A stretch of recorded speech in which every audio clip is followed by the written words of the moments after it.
Meus irmãos, voltando aqui, pretendo terminar esse capítulo hoje, no versículo 37, né? Hebreus 11, do versículo 37 ao 40, amém? E de acordo eu for falando aqui, vou lendo aqui, a gente vai introduzindo, aprofundando mais um pouco na palavra. Versículo 37 diz o seguinte: foram apedrejados, cerrados, né? Tentados, mortos ao fio da espada, andavam vestidos de peles de ovelha, de cabras, desamparados, aflitos e maltratados. Amém? Hebreus 11, versículo 37. O que eu aprendo aqui nesse versículo 37?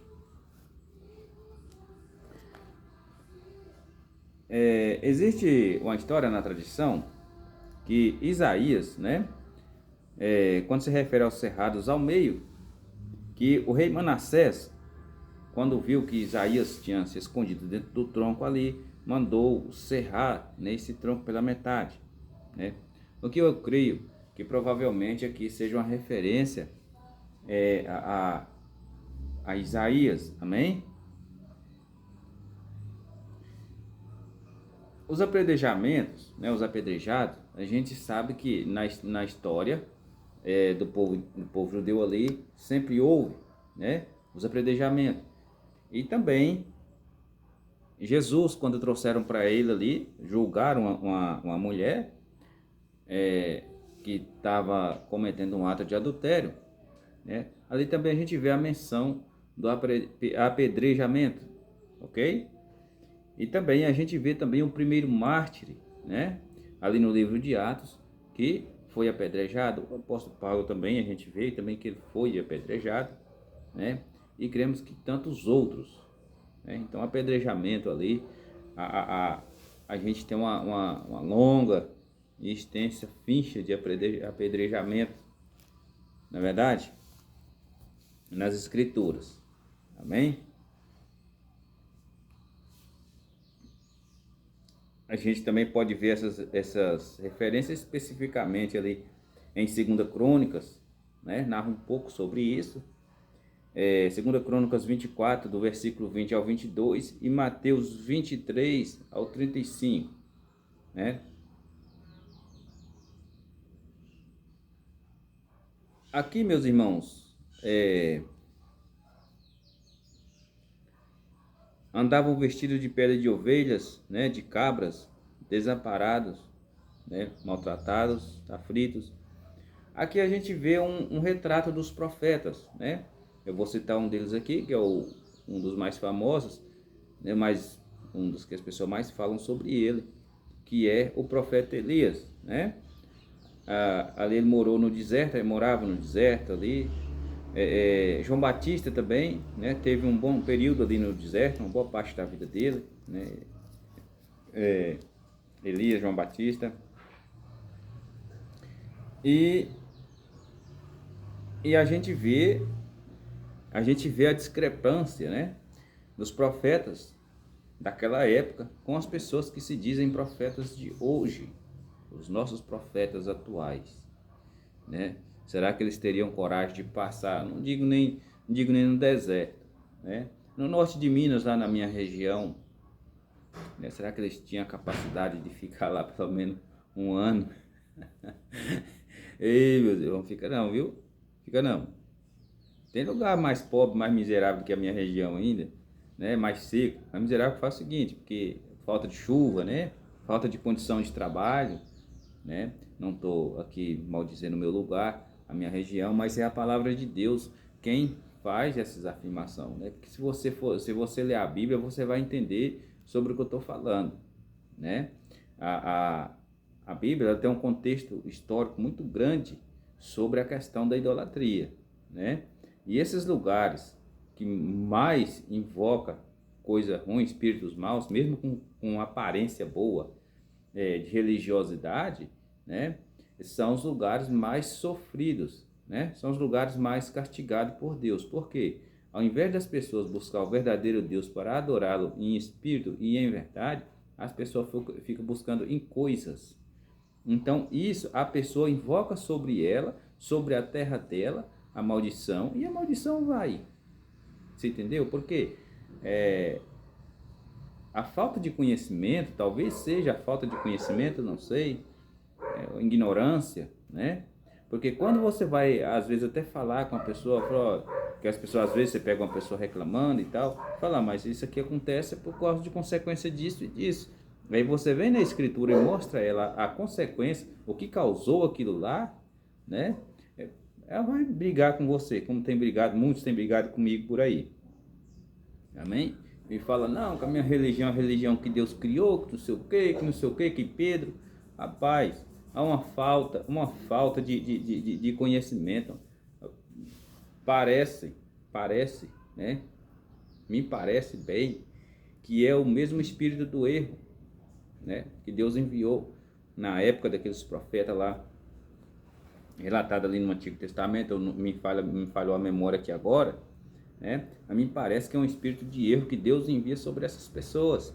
Elas não conseguem enxergar, não conseguem ler um texto e analisar o texto, não conseguem fazer uma interpretação de texto, porque se você ler alguns versículos antes, uns versículos depois, você vai entender o texto, né? Aí pega uma frase, né? Por exemplo, vou dar um exemplo aqui. As pessoas gostam muito de escrever nos seus stories, status, sei lá como é que chama isso. Tudo posto naquilo que me fortalece. Tranquilo, pode tudo mesmo, mas lê um versículo ou dois antes ali para ver o que Paulo está dizendo. Ele sabe, eu sei ter fartura, sei passar fome, sei estar em prisão, sei estar nu. Uai, se a pessoa pode tudo, então ela pode tudo aquilo. Será que pode mesmo? Né? Será que pode mesmo tudo aquilo ali que Paulo disse que passou? Né? Então, o que é agradável, né? O que é bom, tá, todo mundo quer, né? Mas ser participante das aflições ninguém quer. Então, isso é um evangelho sem cruz, amém? Isso é um evangelho sem cruz. Não existe um evangelho sem cruz. Existe um meio evangelho sem cruz, um evangelho aguado, amém? E isso não é a palavra de Deus, amém? No versículo 38, dos quais o mundo não era digno, né? Errante pelos desertos e montes, e pelas cavernas e cavernas da terra. Aqui no versículo 38, nós temos aqui um exemplo ali do bando de Davi ali, quando ali na época de Saul, né?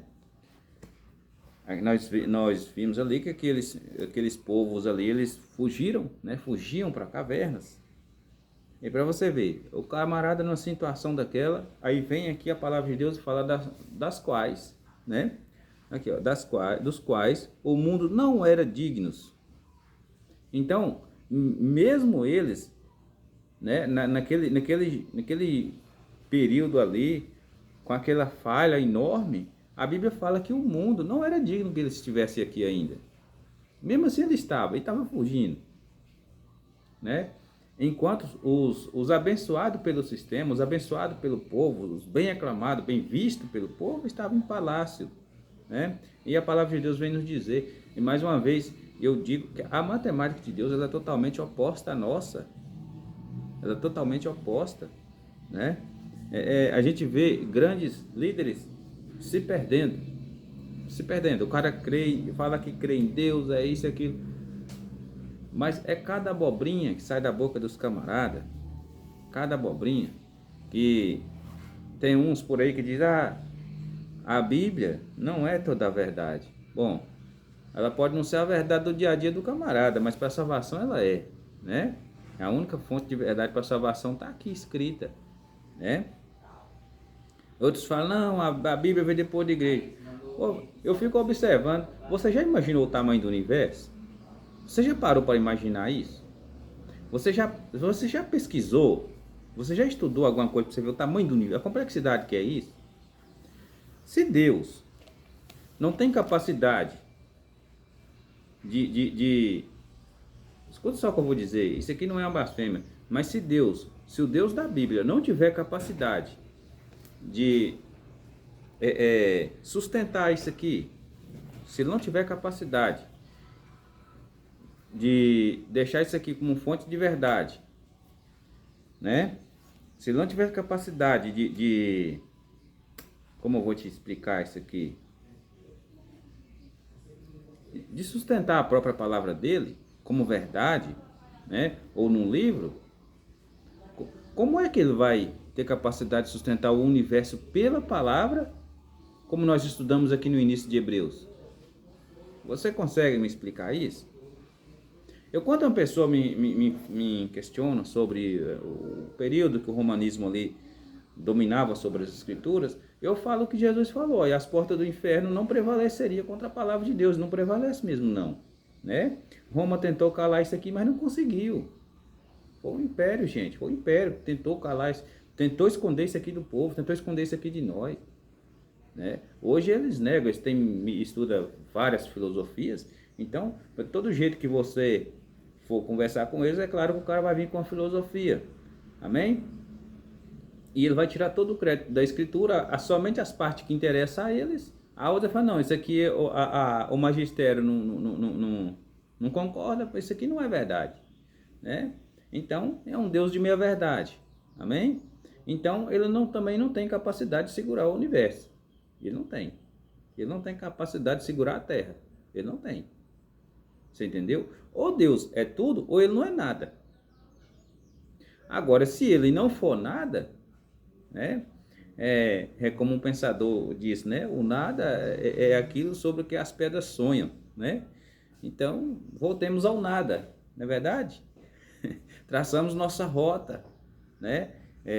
Vamos fazer o regresso histórico até o nada, onde nada existia. E vamos de lá para cá ver como se iniciou a vida, amém?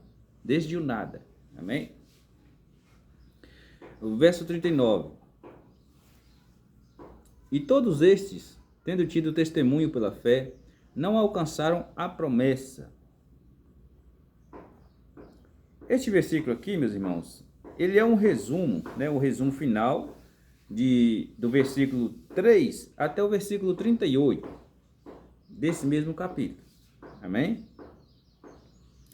Parte dele, né, repetindo a tese do autor em 11:2.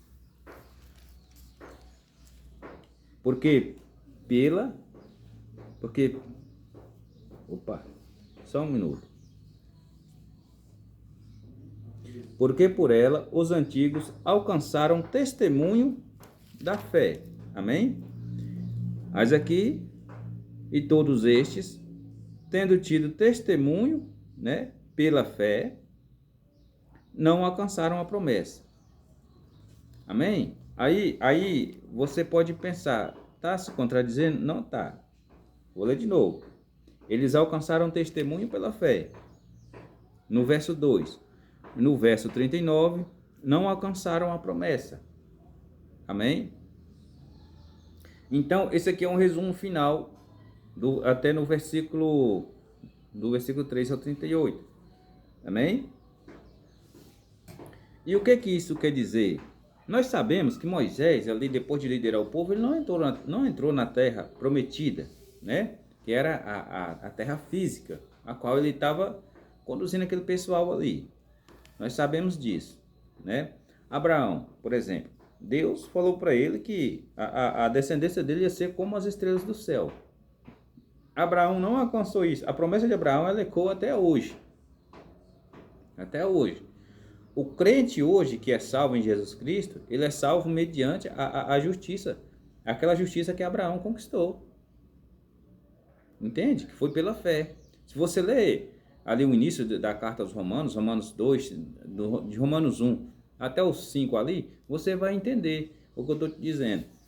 Que Abraão, especialmente o capítulo 4, né? Abraão, ele alcançou justiça, né, pela fé. Por quê? Como nós lemos aqui, no capítulo 11 aqui, né? Pela fé, Abraão, sendo chamado, obedeceu, indo a um lugar que havia de receber por herança e saiu sem saber para onde ia. E aqui, como nós já estudamos, aqui nós vimos duas saídas de Abraão, né? Quando se refere lá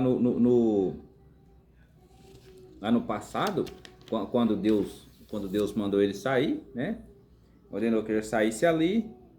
Aí nós vimos a primeira saída dele com a família e a segunda saída, né?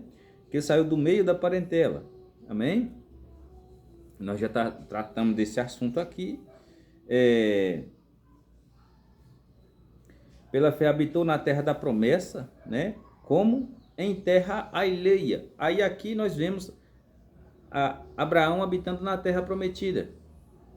Aqui ele habitou na terra prometida, né? Porém ele esteve lá como se fosse uma terra alheia para ele, né? Ele não fez conta daquele dia. Os olhos dele não estavam fixos naquela terra ali. Eu não sei que intimidade foi essa que Abraão conseguiu desenvolver com Deus, porque ele não, se você ler a história desse homem, você vai ver que ele não se apegou ao material. E ele era um cara rico, que a Bíblia conta, né? Um cara rico ali da época. Ele não se apegou às coisas daqui, né? E a palavra de Deus, aqui no versículo 10 do capítulo 11, diz o seguinte, ó: porque esperava a cidade que tem fundamentos, né? Do qual o artífice construtor é Deus. Que cidade é essa que tem fundamentos? Né? Não é a Nova Jerusalém? Eu creio que sim, que seja a Nova Jerusalém. Amém?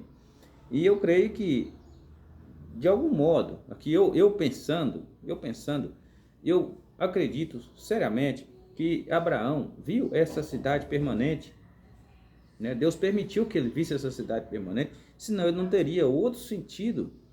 Gente, não teria outro sentido esse homem fazer esse tanto de coisa, né? Sair do meio da parentela dele. Tipo assim, é como o crente hoje. Como o crente hoje que é regenerado e abandona o mundo para servir a Deus, né? Aí a gente vê que a nossa pátria não é aqui, nós não temos, como a palavra diz, que nós não temos lugar permanente, né? Então, meus irmãos, aqui nós entendemos, eu entendo também, creio que você também entende assim, que nem todas as promessas de Deus, ela será alcançada aqui, nem todas você vai alcançar elas aqui, né? Deus tem promessas que talvez seja um filho seu, um neto, que vai desfrutar dela, né? Uma promessa, talvez de uma bênção material, que hoje as pessoas buscam muito, né? Esse tipo de promessa.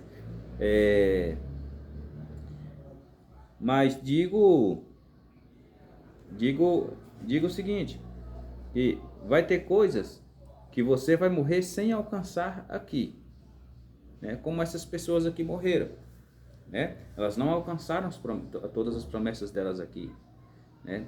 E por quê?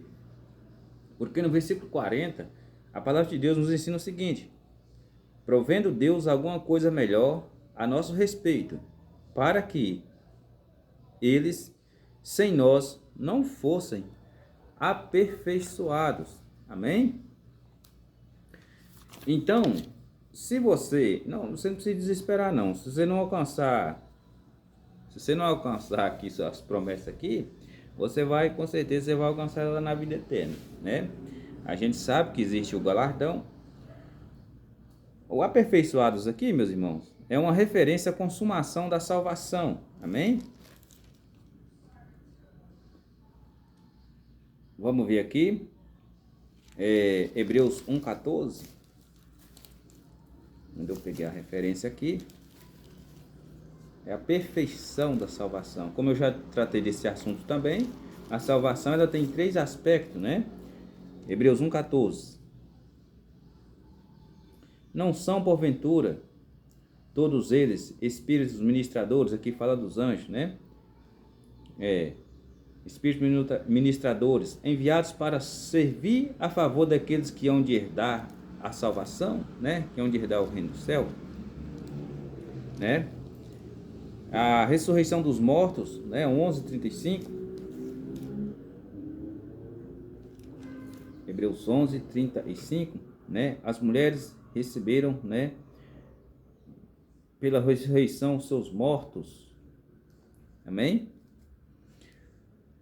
Todos os justos, né, seriam ressuscitados, de acordo com Daniel 12, né, 2 e 13, no fim dos tempos. Vamos ler lá? Daniel 12. Aqui nós temos Daniel 12, 2, versículo 2. Muitos dos que dormem no pó da terra ressuscitarão, uns para a vida eterna e outros para a vergonha e desprezo eterno. Amém? E versículo 13. Tu, porém, vai até o fim, porque repousarás e estará na tua sorte no fim dos dias. Glória a Deus. Meus irmãos, existe uma discussão por aí que as pessoas dizem que no céu não haverá tristeza, essas coisas por aí. Bom, se você ler os evangelhos que Jesus, ali, se você, por um momento, tentar desconsiderar alguma parte da escritura, não vou ficar só com os evangelhos, nos próprios evangelhos você vai ver que existe sim. Jesus, ele disse que ele usou uma parábola. Ele falou assim, olha, quando o pai de família fechar a porta, os que ficarão de fora vão bater na porta, né? Desesperado, ali é uma cena de desespero, literalmente uma cena de desespero. E aquelas pessoas vão bater na porta, Senhor, abra-nos a porta. E ele vai dizer, eu não sei nem de onde é que vocês é, né? Não sei de onde vós sois, é a palavra mais bonita, né? Escrita lá. Então, meus irmãos, a gente tem que ter cautela, tem que ter cuidado. Por quê? Por que esse cuidado? Não estou tratando desse assunto aqui como se fosse algo para você ter medo. Não. A única coisa que você tem que ter medo é de cair nas mãos do Deus vivo. Esse é o problema. Esse é o problema. Amém? A própria palavra de Deus, ela nos instrui. A horrenda coisa é cair nas mãos do Deus vivo. Amém? Porém, se você crê em Jesus, e se você não tem certeza, se você não tem essa convicção, né, se você morrer agora, ou num acidente, ou qualquer outra coisa aí, se você morrer, se você não tem essa convicção de que você, ao fechar os olhos aqui, como se fosse, como Jesus disse, não abrir e fechar de olhos, não piscar de olhos, você não tem certeza que você entrará no repouso eterno, como eu acabei de ler aqui em Daniel 12, né, no versículo 13, se você não tem certeza desse descanso, clame a ele até ele vir e te dá essa fé e te dá essa convicção desse descanso. Isso por quê? Porque é um perigo, eu creio que é um perigo a pessoa estar salva, mas não ter segurança dessa salvação. O que não é segurança? Quando você tem dúvidas sobre a sua vida eterna, você está pondo em dúvida tudo isso que nós estudamos aqui do capítulo 1 até o 11, né? Você está pondo em dúvida todo o sacrifício, todo o poder do sacrifício ali de expiação e propiciação que Jesus veio fazer, certo? Se você tem alguma dúvida, se você crê em Jesus Cristo como teu único Salvador, se você entregou a tua vida para Ele e tem essa dúvida, eu vou te dizer uma coisa, você não crê que Jesus ressuscitou, amém? Você tem uma ideia na sua mente que Ele ressuscitou, mas literalmente você não crê de fato na obra consumadora de Jesus Cristo. Você não crê que quando Ele disse está consumado, que realmente está consumado. É isso que você não crê. Amém? Se você tem essa dúvida, é porque você não crê nisso. Simplesmente por isso. Ou Ele não te deu essa fé para isso, né? Então, nós sabemos que a fé da salvação, o amor de Deus para a salvação, ele é totalmente distinto do amor comum, da graça comum. Você entendeu? Existe essa diferença, existe esse paralelo aí, né? Mas os que estão de fora, Deus há de julgar eles. E eu creio que Deus julga com misericórdia para que sejam salvos, né? A minha oração é essa. Mas se Ele não quiser, eu vou fazer o quê? Né? Eu não tenho como fazer nada. Falar a gente fala, pregar a gente prega, mas difícil mesmo é a pessoa receber, né, e crer nessa verdade absoluta que é a palavra de Deus, né? Porque quando Jesus disse, eu sou o caminho, a verdade e a vida, aqui ele usa 3 artigos definidos, né? Quando ele diz eu sou a verdade, ele é a exata expressão da verdade. Toda a verdade para a salvação está contida nele. Não num meio religioso ou um grupo religioso. Não, é nessa palavra aqui. Por quê? Porque ele tem poder para sustentar o universo inteiro através dessa palavra. Amém? Eu creio nisso. Eu creio nisso. Né? Isso não é fanatismo. Isso não é fanatismo. Isso aqui é o quê? Porque Jesus veio até mim e eu conheço ele. Simplesmente por isso. Se Jesus não tivesse se apresentado a mim, eu jamais iria servir um Deus que eu não conheço. Ainda mais com medo. Né? Que é um outro tripé que muitos religiosos usam. Né? O medo, a culpa. Né? Então, o que acontece? Se você tem esse medo, se você tem esse receio, né? Eu te aconselho a ajoelhar e clamar a ele até ele vir. Né? Porque a palavra diz o seguinte, ó, buscar-me-eis e me achareis quando me buscar de todo o vosso coração. Se você não achou ele ainda, é porque você não buscou ele de todo o coração. Se você tem essa dúvida quanto ao sacrifício de Jesus, você não crê nele. Né? Ele é apenas mais um mito, mais um homenzinho que está pendurado numa cruz lá. Só isso. Amém? Deus continue nos abençoando, né? E nos dando graça em nome de Jesus. Amém?